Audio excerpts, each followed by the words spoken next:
లావణ్య. నాకు ఇలా పెళ్లి చేయటం ఏంటే, ఒకవేళ ఇలా కనుక చేస్తే నేను ఇంట్లో నుంచి పారిపోతాను తప్ప అసలు ఇలాంటి పెళ్లి నేను చేసుకోను అని అంటుంది మీరా. సరేలే, అది చూద్దాము. అట్లాంటి సిచ్యువేషన్ వచ్చినప్పుడు నువ్వేం చేస్తావో మేము చూస్తాము అని అంటారు లావణ్య వాళ్ళు. అప్పుడే అజిత్ కాల్ చేస్తాడు.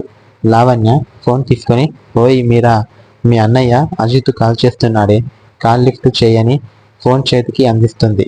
మీరా ఆ ఫోన్ని తీసుకొని, వీడొకడు నా పాలిట ఇంట్లో అమ్మ నాన్న అనుకుంటే బయట వీడొకడు తయారవుతాడు నాకు ప్రతిసారి అని అంటుంది చిరాగ్గా.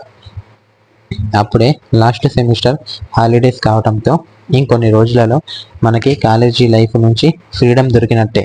ఆ తర్వాత ఏ జాబ్ చేద్దాం అనుకుంటున్నావు అని అడుగుతుంది శ్రీ. మీరా అప్పుడు నేను పీజీ కూడా చేద్దాం అనుకుంటున్నాను అంటుంది.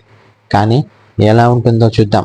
జాబ్ అయితే పక్కా, కానీ ఇప్పుడు అప్పట్లో ఏమీ ప్లాన్ చేయలేదని అంటుంది మీరా. అండ్ మా ఇంట్లో ఆడపిల్లలకి పెద్ద వాల్యూ ఇవ్వరే. అండ్ మా డాడీకి నేను అంటే చాలా ఇష్టమే, కానీ ఈ జాబులు గట్రా అంటే నా విషయంలో ఆలోచిస్తున్నాడు ఏంటో అని అంటుంది మీరా. ఈ కాలంలో జాబుకి మగ ఆడ అని తేడా ఏముంది, ఎవరైనా చేయొచ్చు కదా అంటారు శ్రీ ఇంకా లావణ్య. అప్పుడు మీరా జల్సా చేయటానికి ఎన్ని డబ్బులు అయినా ఇస్తాడు, కానీ ఆఫీస్కి వెళ్ళి ఏదైనా పని నేర్చుకుందామంటే అసలు ఆఫీస్కి వెళ్ళనివ్వడు. మధ్యలో మా అన్నయ్య ఒకడు. వాడు చదువు అయిపోయిన తర్వాత కంపెనీ బాధ్యతలు అన్నీ వాడి చేతిలో పెట్టేశారు.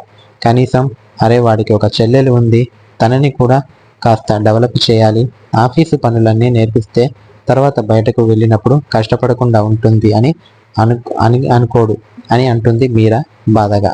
ఇంకో పక్క అమిత్ అదే అండి మన హీరో.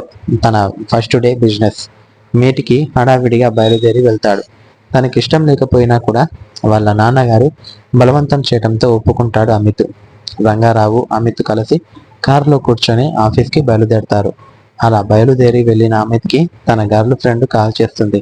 అమిత్ ఆ కాల్ కట్ చేసి సైలెంట్లో పెట్టి తన జేబులోకి తోసేస్తాడు వాళ్ళ నాన్నగారి భయంతో. అప్పుడు రంగారావు